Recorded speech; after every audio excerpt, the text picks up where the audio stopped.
Exodus chapter 1.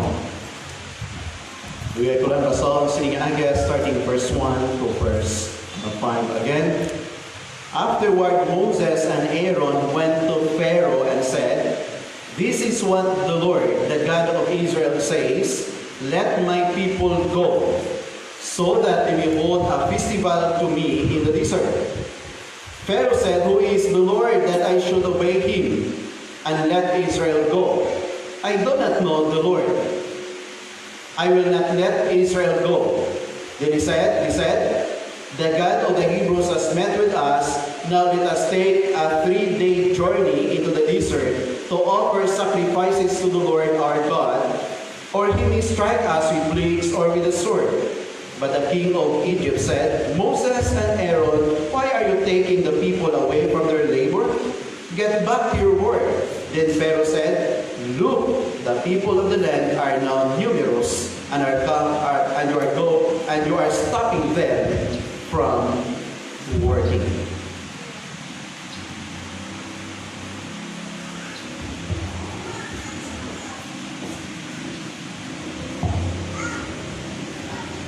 Now we come to chapter 5 as part of the continuation of our study in the book of Exodus. Again, the book of Exodus is very important when it comes to the issue and to the study about salvation. It is important because it deals on how God deals with these people from bondage to slavery. And even until now, many Christians still in bondage. In the bondage of sin, yes, physically you may not enslaved. Nga, subong sa ilang experience dito sa nga nation for more than 400 years. But it might be you are still bondage of your vices. Some of you, it might be still bondage in the spirit of anger, the spirit of hatred and resentment, or it might be some of you still in the bondage of unforgiving spirit. So whatever bondages nga sa aton, the book of Exodus reminds us that there is only one man, there is only one person, or there is only one God who is able and capable to set us free. Because the God nga nagpahayag sa kaugalingon through Moses, the same God who is now in our midst.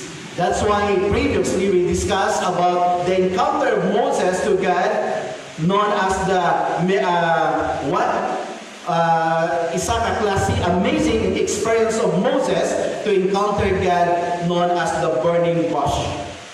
Saying sa God, "Moses, Moses, hindi ka magpalapit, but remove your sandals, because this place is holy." So in other words, bisan diin nga lugar basta ara ang presensya sa Diyos, that place is holy, not because of the presence of His people, not because of the presence of His minister, but because of His holy presence. So, last time we discussed the 5 common excuses, or the most worst excuses in the life of Moses. So nakita nato nagbigay ang pila mga excuses. Number 1, suling ni Moses, when God commanded Moses, that's why dapat si Moses mag-obey sa Ginoo. And today, ang atong part sa discussion, when God commands you, you must obey. So the first excuse of Moses, "Who am I, Lord?" Sino ako? That is centered on self. No? So nitulog kaya kung sino kag ano ang qualification. Remember, ang Diyos wala nagapangita sa worldly qualification. God wants to use you and me. Gusto lang sa Diyos nga gamiton kita. Why? Because the purpose that God saved us from the bondage of sin, from the tyranny of sin, and from the power of sin, not just to relax. He saved us in order to serve Him. He saved us in order to worship Him. That's the reason why the book of Exodus nagapanungtong sa aton from bondage to freedom, from bondage to deliverance to justification. So amo na ang context sa kabubusan ng libro sa Exodus. The second excuse of Moses is part of a short review. What do I say? What do I say? That is verse 13 in chapter 3. Lord, ano iyambal ko sa ila? Sino ang nagsugo sa akon? Saying sa God, I am who I am. Last time we discussed the word I am who I am, referring to the word capital E, L-O-R-D, Lord or Yahweh. No? God is self-existence. God, considered not only is perfect, He doesn't improvement because He is perfect. So the third justification or excuse of Moses, what if they do not listen to me? Di Lord, pasinis na mamati sa akon. Another excuse of Moses in chapter 4 verse 10, I am not eloquent. I am not eloquent. It might be some of you, this is also one of your excuse. Pastor, hindi ko namin magambal. Nagapinitla ko. But remember who made man's mouth, ears, eyes. Saying sa God, ako na. No? So ako, ang maging power sa imo sa pagambal na. But the worst among the five, and I believe this is not an excuse. This is an act of disobedience. Chapter 4, verse 13 in the book of Exodus. So ginpasa ni Moses, so amay panao dito, I'm not eloquent, patapos sa verse 13, but Moses said, Lord, please send someone else to do it. Balik na tupad mo. God want to use you. Sige na siya. Ang Diyos gusto ka nga gamiton. Mangkuta siya ikadwa, mapagamit ka man. Church, remember, again, listen to me. Pag hindi ka magpagamit sa Diyos, gamiton ka sa kaway. Tandaan mo na. Gamiton ka sa Diyos just to share the gospel of salvation, just to share the love of God, just to share about the promise of God. But, pag hindi ka magpagamit, the enemy will use you. To destroy the plan of God, to destroy the church of God, to destroy your family. So be careful. Depende sa imo kung hindi ka mapagamit. Now, James chapter 1 verse 22. James nagatag sa aton sa isa kadako kay importante nga advice as a believer. James 1:22. Do not merely listen to the word. How many of you nga nami anang mamati? How many of you nga nag-enjoy lang mamati? But in the Bible, do not merely listen to the word, but deceive yourselves though what it says. Ang problema mo sini sa ibang translation, we deceive or delude ourselves. The worst deception sa kabuhi sa isa katao, amo ang i-deceive mo ang kaugalingon mo. Tandaan na, ang pinaka-worst nga klase sa daya, ang ikaw mismo ang nagdaya sa kaugalingon mo. Okay, verse 25. Ano ang balik James in verse 25? 1 chapter, verse 25. Okay. But he who looks into the perfect law of liberty and continues in it, and is not a forgetful hearer, but a doer of the word, this one will be blessed in what he does. Church, take note in verse 25. There is blessing to those who obey. Grabe, just remember in the Old Testament time, yes, when God called Abraham to leave his country, Abraham obeyed God. God blessed Abraham a son. He blessed Abraham a nation. He blessed Abraham sa tanan-tanan, even the popularity about Abraham. God blessed all those things to his servant who obeyed his command. That's why when God command you, you must obey. Don't make excuses because we are now 2019. So say that, but he who looks into the perfect law of liberty and continues in it, and is not a forgetful hearer, but a doer of of work, this one will be blessed in what he does. Church, may I ask you, gusto ka makamayon sa Diyos? Ha? Gusto niyo makamayon sa Diyos? Yes or no?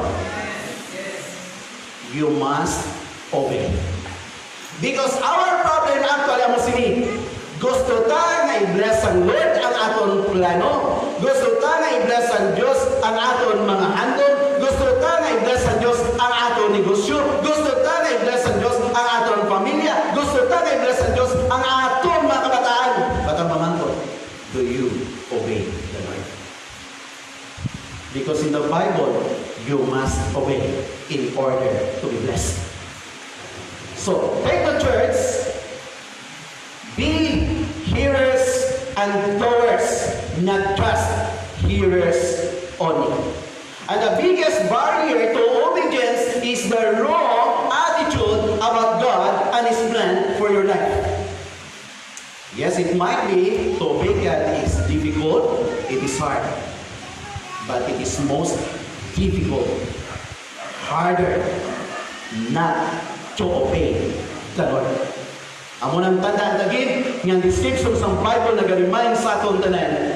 To obey God, it might be makasingit ka very hard, pastor.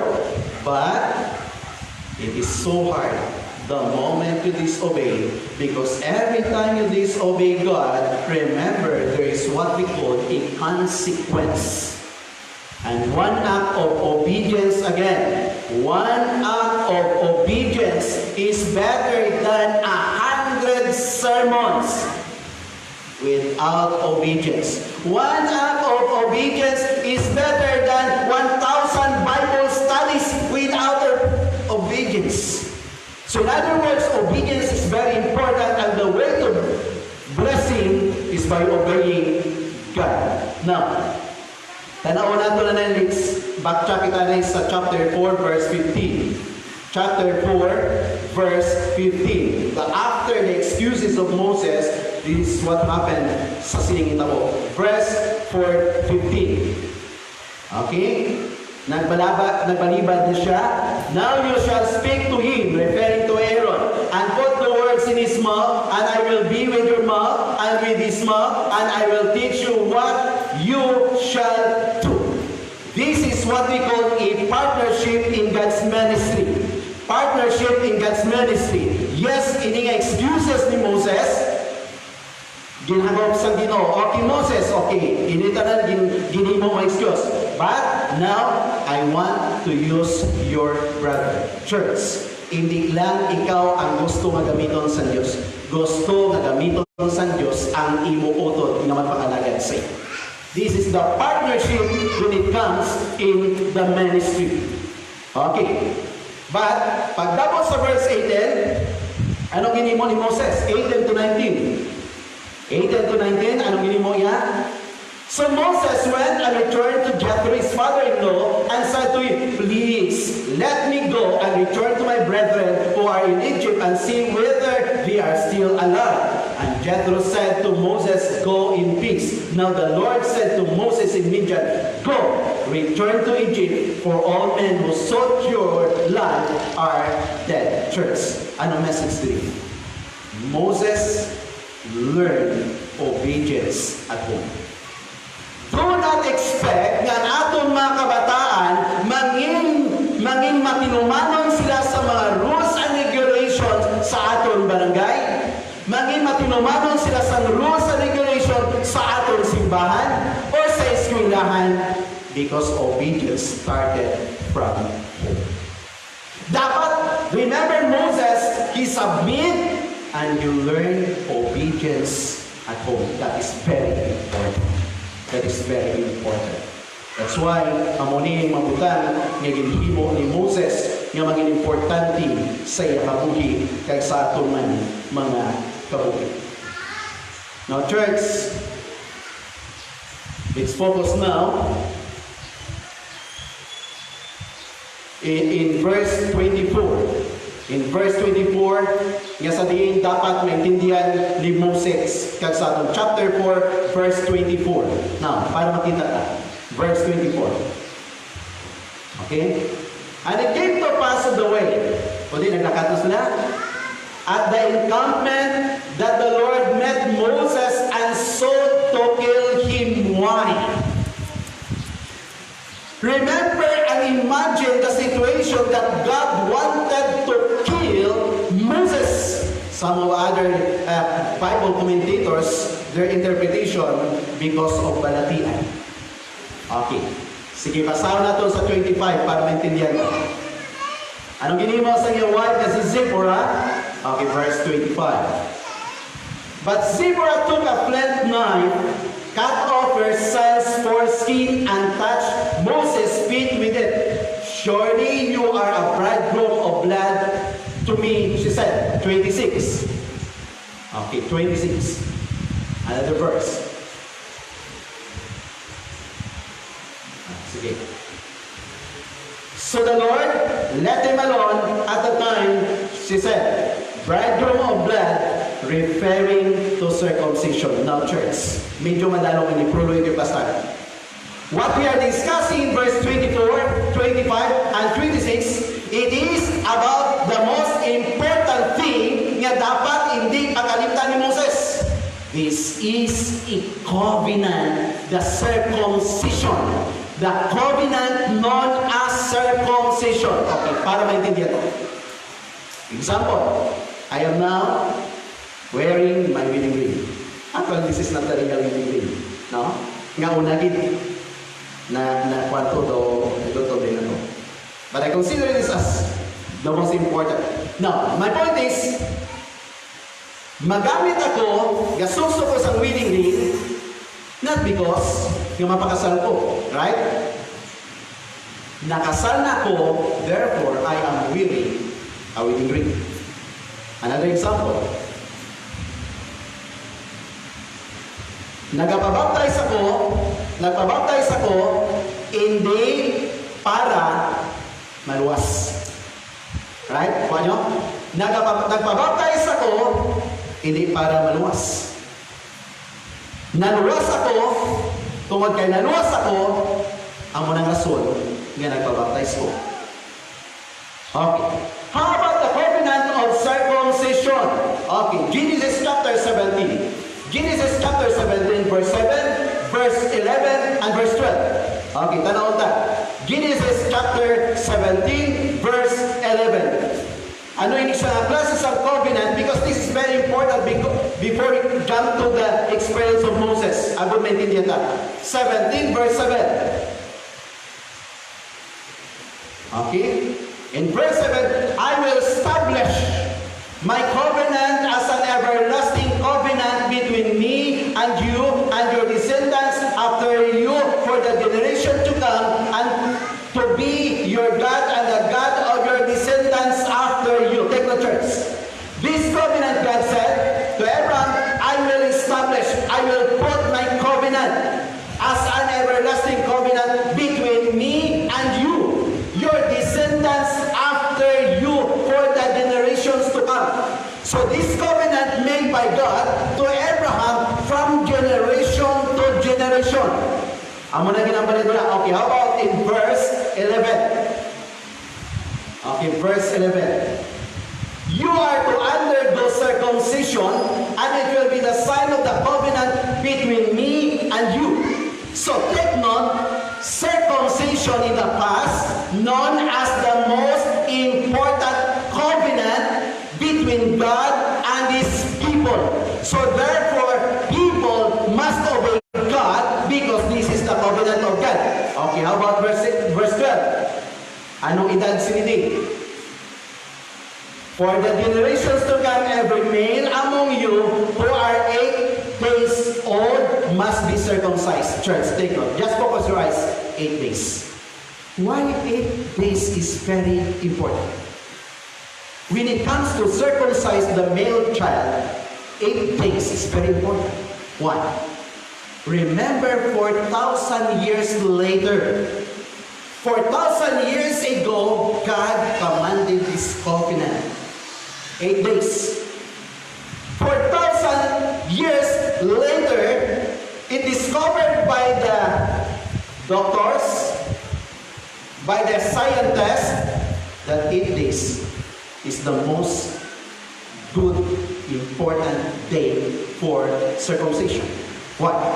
Because according to the study, the proton beam or vitamin K is in the highest peak, which is not responsible for blood clotting. Ang what's on it? Okay, shall we see mag-draw kita sa line? This is 8 days in the middle.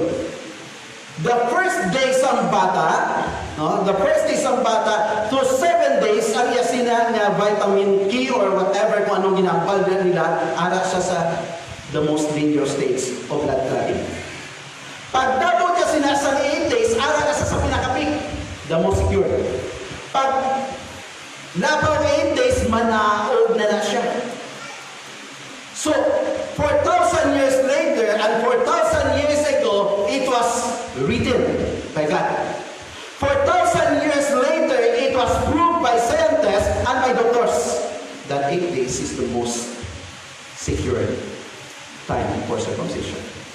Amo na kalam sa Ginoo that even until now, na-discover nila. Now, at least may idea kita, why 8 days? Now, tanaw na ito in Deuteronomy chapter 30, especially verse 6. Deuteronomy chapter 30, especially verse 6. No? Okay. The Lord your God will circumcise your hearts and the hearts of your descendants so that you may love Him with all your heart, with all your soul, and with all your will.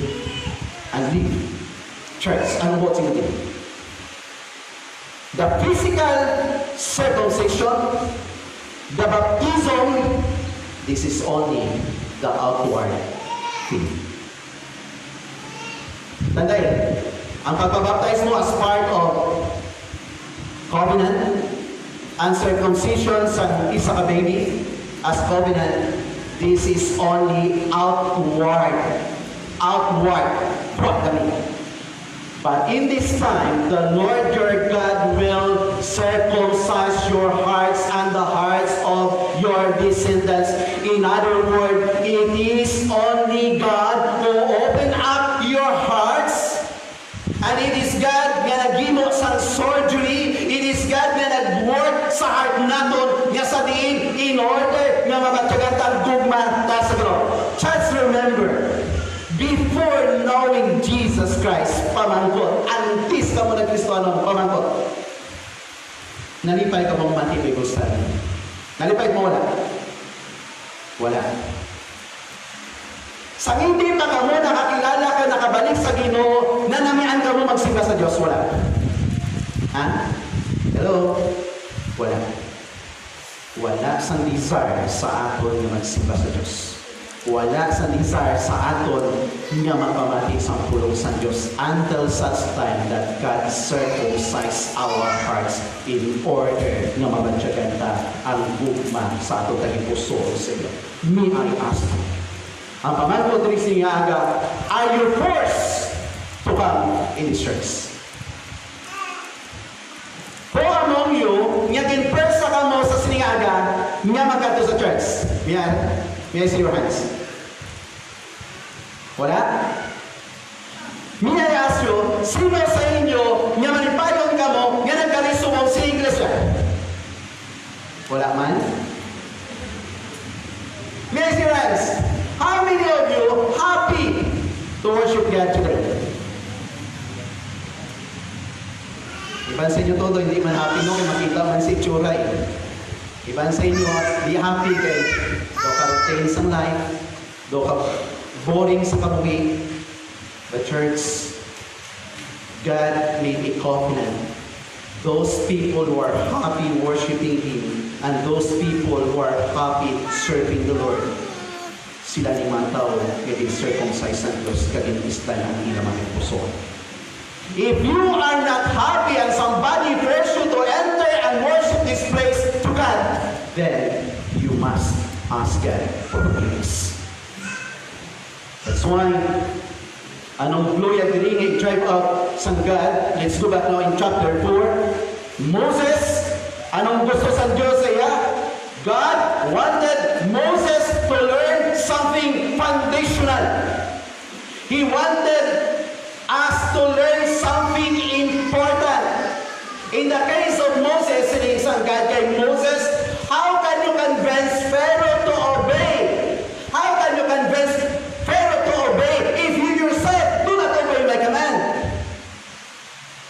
Let's take note. Sila ni Pero po ano ka man, Moses man, nakadto kay Pero, you confront Pero to obey, you convince Pero to obey, but you yourself, you neglect my command. And my command is part of my covenant. This is the covenant of circumcision. A simple covenant, a simple command. Sinin sa God, hindi ka gani kapati kagkatuman sini. How? Paano mo i-convince si Pero na magpati sa Diyos? Church, gusto natin ka i-convince sa mga tao na magkilala sa Ginoo ang magtuman sa Ginoo. Ang pamangkot, do you obey the Lord? Because this is the real problem nowadays. Day by day, week by week, we go out from this church. The question is, do you obey the Lord? Ang munang pamangkot sa kanigo na ito. How can you convince your friend?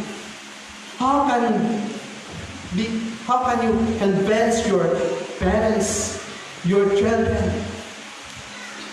Parents, paano mo i-convince kabataan ng mga nagad sa Ginoo? Paano mo i-convince ang iyong asawa ng mga nagad sa Ginoo? Paano mo i-convince sila na magpangalagad sa Ginoo? But you disobey God. Damo sa mga kamanungan sa Bible ng Diyos. Gusto ta magpati, kamagtuman, kamakadvense man. Pero problema, kung ikaw mismo wala man, yatuman sa lusubot sa Diyos. Sining sa God, Moses, before you confront Pharaoh, examine your hearts. Before you can confront and convince Pharaoh to let my people go, obey me first. Patiha ko, una ang sugo. Why? Obedience begins with the family, leaders, parents. Obedience begins with you. Do not expect the world to obey unless it begins with you. No wonder why God was very strict with Moses, because God is not about to allow his leader to lead his people and to preach his word, living a life in sin. Living a life in disobedience. Hindi gusto sa Diyos. Now, church, parents, listen to me. Ari ang study ganitunan sa Amerika. Okay, ano ni sa study? They have made studies in America today. Why? When people, young people listen, when people reach the age of 18, how many of you 18 and up, young people? Okay. Ano yung nagkakatabo? When people, young people, particularly young people, reach the age of 18 up, they leave home and they go to universities. Okay, 18 up, lakad sila, guwa na sila balay, board na sila sa boarding house, school na sila kundi nga universities. 80%, almost, take note almost 80% of young people, and I am now talking the young people in the churches because the study made sa mga simbahan, hindi sa mga believers, sa mga young people simbahan. Almost 80% of young people, Christian, young people in the church, and up, they don't go back to the church. 80% they were in Sunday school. They were in the churches. When they leave home after graduating from college, 80% don't come back. You see your people? 80% nag-isabihan sa mga so. 80% sa mga people nga nagdalagok, simbahan, Sunday school, Bible study, pag-college nila, kag nakaobra sila, hindi na kabalik sa simbahan. Why? What are those reasons behind sa sima bagay? Number one, this is now the part of the parents. Anong ilan din nga reasoning? Anong ilan sini nga mga major reason why nga hindi na sila magbalik sa church? Nanay, tatay, pamatiin. Nga yung kabataan after the study, after Bible study, after Sunday schools, for so long they stayed in the church, but the age of 18 after graduating from college, they don't go back to church. Number one. Parents, couple, because they see hypocrisy in the home. Amoni ang na-found out, nakita nila nga reason, these young people, they see hypocrisy at home. Why? Because ang iban sa ilang ginikanan, come and go in the church, very good. But when it comes to their private life, sa sulod sa ila balay, they always quarrel. Arguments to arguments. Lain ang ila responsibility as parents to their children, but lain man ang ila interaction sa ila asawa o kunpanan na nag-trigger sa kabataan na tuhilid na ka niya pinalagan nila. Be careful. Parents, be very careful.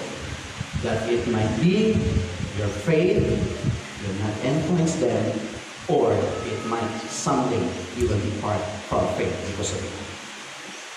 Why? They don't go back to church because they see hypocrisy at home. Paano kita mag-behave sa sulod sa church? Paano kita mag-behave sa sulod sa atong mga bayan? Paano kita mag-behave sa opisina? Ang importante, paano kita mag-behave sa sulod sa atong mga bayan. So parents, beware. Second, why hindi sila nagbalik? Because according to the study, reason number 2, because they see hypocrisy not at home, but hypocrisy in the church. Ang atong mga kabataan, nakakita kung sino kita sa sulod sa atong. Ang atong mayang people, nakakita kung sino man kita sa sulod sa simbahan. To ano ang atong mga kabuhi na ginaportray sa sining simbahan, I hope and I pray nga maginamuan na ka-transparent sa imo ginatrabahuan. Amuan na ka-transparent sa imo opisina. Because the major bad reason why do some young men and women don't go back to church? Because of the word, dangerous word, hypocrisy. Begins at home and in the church. So uphold, preserve, and continue to take care of the faith nga anak sa pagbuhay. That's the reason why these studies nagapanugong sa aton kung ano pagbuhay sa sitwasyon. Now, let's go back to our text, chapter 5. In chapter 5, verse 1, afterward, Moses and Aaron went to Pharaoh and said, "This is what the Lord, the God of Israel says, let my people go, so that they may hold a festival to me in the desert." In verse 1, the purpose why God wanted to save His people in order for God's people to serve God. Church, kung i-bless ka sa Ginoo, giluwas ka sa Ginoo, do not make any alibis not to worship Him. Hindi pagamita ang imo trabaho, hindi pagamita ang imo negosyo, hindi pagamita ang imo pamilya nga magkabuhi ka, nga hindi ka magpangalagan sa Diyos. Because God's purpose for saving His people in verse 1, that let my people go so that they may hold a festival to me in the district. Mag-perform sila sa sacrifice. Okay, how about in verse 2? Pharaoh said, "Who is the Lord, that I should obey Him and let Israel go? I do not know the Lord. I will not let Israel go." So, anong sabat ni Pharaoh? Who is the Lord? Remember Moses, kabalukid siya kung anong sitwasyon. In the first span of Moses, the 40 years of Moses, he was a prince in the palace. And after the prince, pagkapatay sa king, automatically the prince will become a king. Right? E prinsipyo siya manginhari. Kabila manginhari, the whole people in Egypt, they consider you as God. So sinin Pharaoh, sinin Moses, let my people go so that they may worship me and himo sila sa sacrifices sa akin in the desert. So sabi ni Pharaoh, Moses, dali natin. Who is the Lord? Sino ang Ginoo? Moses.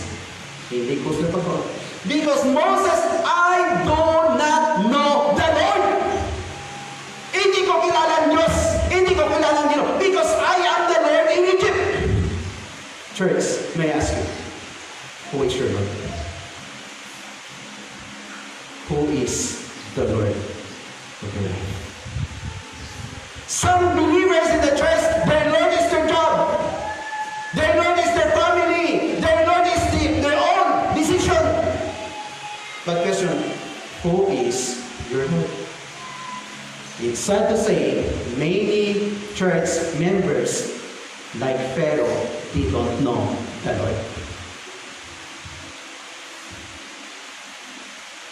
No, I'm going to first. Who is the Lord? That I should obey him? Moses, I do not know the Lord. How many of you, how many members in your family or your friends adlaw nimo ginaupod, or your friends adlaw mo ginalike ang iyang mga words or anything na gina-upload niya sa iyang account? Kalbalo na sila bala. Who is the Lord? Church, we are now in these last days, we cannot go away, we cannot separate ourselves from gadgets. I know, nga itadanan ng impart na sa sinigatapusan niya daw ang gadgets. But I encourage you, you know your Bible, you know your Lord, then post it in your word. If you have time, take time to sit and deliver the message in front of your gadget and send it to Facebook in order na makabuli kita to speak out the love of God. Hindi man may tsura da, kung anong pinangako mo dra, kung tingin ka ng hindi da, ibutan mo, then see to it that each day you have a message to the whole world kaya hindi mo na sila malaw. That's the reason why that every Sunday we are live. The message now is live. Ang mautod natin sa Dubai, mautod natin sa San Francisco, mautod natin sa Japan. I believe some of them were at church. But now, we are worshiping together with us. Use your gadget to speak out the love of God. Who is the Lord? Church, take note. Pharaoh did not know the Lord. And if you don't know the Lord, why will you obey Him? Because why ka kilala? It is so hard for a person to obey something, to obey God, if you don't know who is God. It is hard. Hindi ka po tayo magpati ka sa isang tao na hindi mo man kilala. That's the reason why it is hard for Pharaoh to obey God. Now, may I ask you, two questions. Do you believe the Lord? Do you believe in the Lord? Yes or no? How many of you nagapati sa Ginoo? Praise God. The second question. How many of you obey the Lord?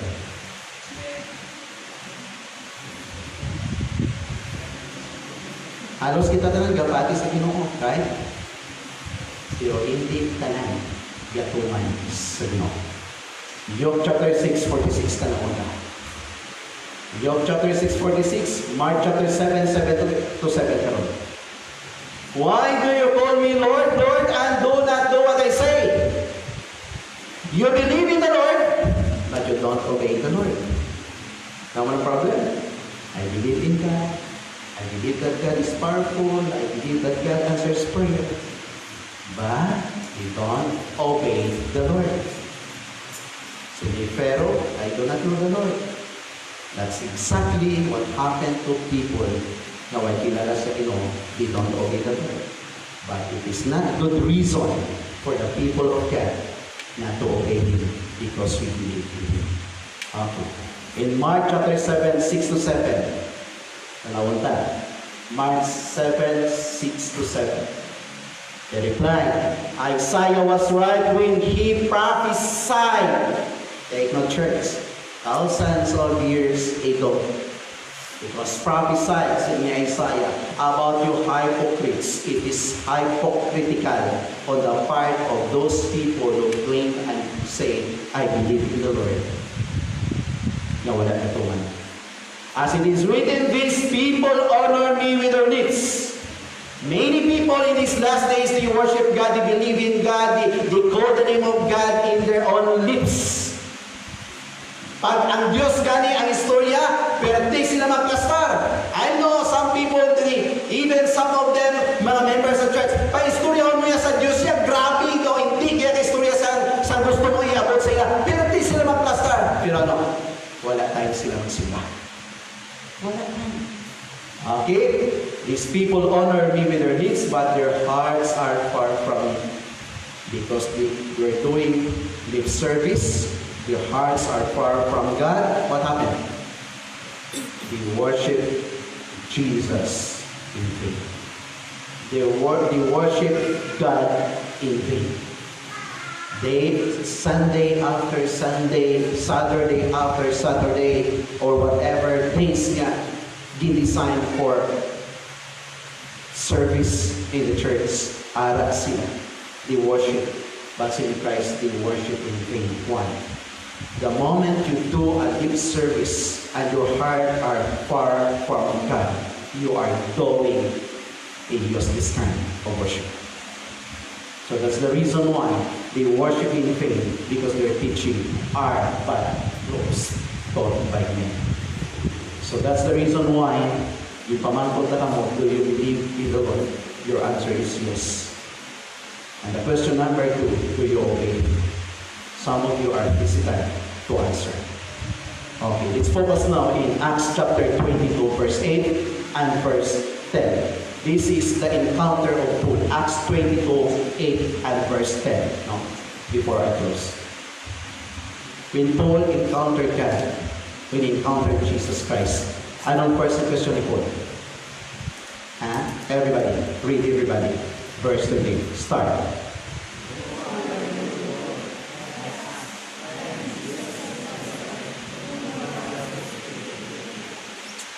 Paul, nag-question niya, who are you, Lord?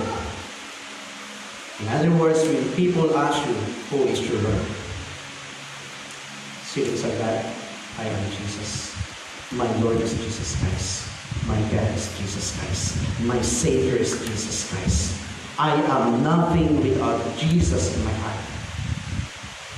Remember, Paul, he was a Pharisee. He was a lawyer. Ara siya talaga. But when he encountered the Lord, he wanted to know this Jesus. Who are you, Lord? But God, wala nag-fail kay Paul. I am Jesus of Nazareth, whom you are persecuting. How about the second question of Paul in verse 10? Okay. Everybody read.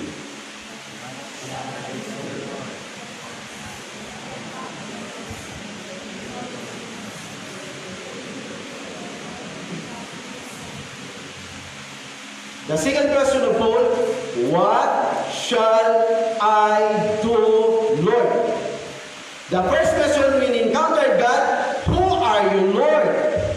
Why? Because the important part of a person is to know who is the one deciding your heart, who is the one who controls your life. Church, mabutas ko pa sino ang Ginoo? Sino nag-direct sa kabuhi mo? Sino ang ginaalagad mo? Who is your Lord? Because this is fundamental. Why? Because it is hard for us. It is hard for you. It is hard for me to obey that God if you don't know Him. That's the reason why Paul asked God, "Who are you, Lord? I want to know you. Reveal to me. Speak to me. Who are you?" Kabuntay ka nagabalik-balik kita sa church, we don't know the Lord. In times of problem, what is important? Rest, because we know the Lord. We trust in the Lord. In times of troubles, rest, because we know that the Lord is with us, because we know the Lord. How many of us palabot sa problema kakatula simbahan because you don't know the Lord? How many of us yakin blessed financially, materially, hindi nakabalik sa Diyos sa pagpangalagan because you don't know your Lord? Your God, like the case of the Egyptian people, you have also God known as Mammon, the God of money. Ang muling nakikita nila. Who are you, Lord? And after God revealed himself to the life of Saul, to King Paul, he asked the most important question and purpose in life: what shall I do? How many of you nakapamangkol sa tapos kamo nga nabaptize, sa tapos kamo nga nakakilala sa Ginoo, nga nagpamangkol sa inyo kaugalingon sa tubangan sa Dios, ano ang himuon ko, Ginoo? Hindi kagid pagsabton sa Dios kadto sa opisina kag mag-overtime. Hindi ka pagsubuon sa Dios kadto sa beach kag maligo. Hindi ka man pagsubuon sa Dios kadto sa imong negosyo. Sabton ka sa Dios, come and follow me. What shall I do, Lord? God will answer you, come and follow me, and I will make you fishers of men. Church, I hope and I pray it is natural for Pharaoh nga magsabad sa sini nga pamangkot. Why? Because wala siya kabalo sa Ginoo. We will solve the only two verses in Hebrews chapter 3 verse 13 and the book of Romans 9 verse 15. The first one is Hebrews chapter 3 verse 13. Before I close the message, but encourage one another daily, as long as it is called today, so that none of you will be hardened by sin's deceitfulness. Our job is to encourage one another, to remind them about the love of God, to remind them about the saving knowledge of Jesus Christ, to remind them about the promises of God. So we should encourage one another. That is very important. Makita mong pamilya mo, ginikanan mo, pabataan mo, nagluya, encourage them. Why? Because pag hindi natin sila pa-discourage, take note the last words. You may be hardened by sin's deceitfulness. Sin, take note, church. Sin harden the hearts. Ang sala sang tao patia sa iyang puso. First committed sin, you feel guilty. Napatsagan mo nga, ito hindi manamit. Another sin, you are not comfortable. Until such time, hindi ka na nanamihan na may sampali na mag-agad kung may talong sa imo sa Diyos. You hate them. Because sin hardened your hearts. How about in the book of Romans 9 verse 15? Romans chapter 5, 9 verse 15. For it says to Moses, Moses, I will have mercy on whom I have mercy. I will have compassion on whom I have compassion. It is God's sovereignty. If I harden the heart of Pharaoh, it is not duty, Moses. It is my job. It is my responsibility. Why I harden his heart? Because I have something to prove to these people that I am the awesome and almighty God. But when God says, I will have mercy, no, I have mercy, and I will have compassion, no, I have compassion. Do not question the sovereign will of God. If God chooses you for salvation, praise God. So, that naman ang pinaka-important. Kung kita nakadanas kaluwasan, we claim that we are saved now and saved forever, that is always by grace. It is always God's will for you and for me. Do not question God kung may mga tao naging pili siya for kaluwasan. Take note. God is not responsible when people turn away from Him. Again, God is not responsible when people turn away from Him. But when God intervenes in your life, that is grace. Because grace is something we do not deserve. And apart from the grace of God, your heart and my heart cannot change. It is not my job as your pastor to change your heart. Take note. Hindi ko obligasyon, katungganan, trabaho, ang batuhon, ang inyo mga tagipusoon. My job is to tell you the truth, and it is the Spirit of God nga mag-convict sa imo tagipusoon. Church, when God commands you and me, what must you do? Obey the Lord. Because in obedience, it brings a manifold blessing from God. Why? Because obedience is God's way to bless us. It begins with your life. It is a byproduct of knowing God. The more you know God, the more you obey Him. And it also requires endurance and perseverance. Church, again, when God commanded you and me, what must you do? You must obey. Lord, salamat gid sa sinigaaga, salamat sa mensahe. Salamat sa iyong patutong sa tagsanamon.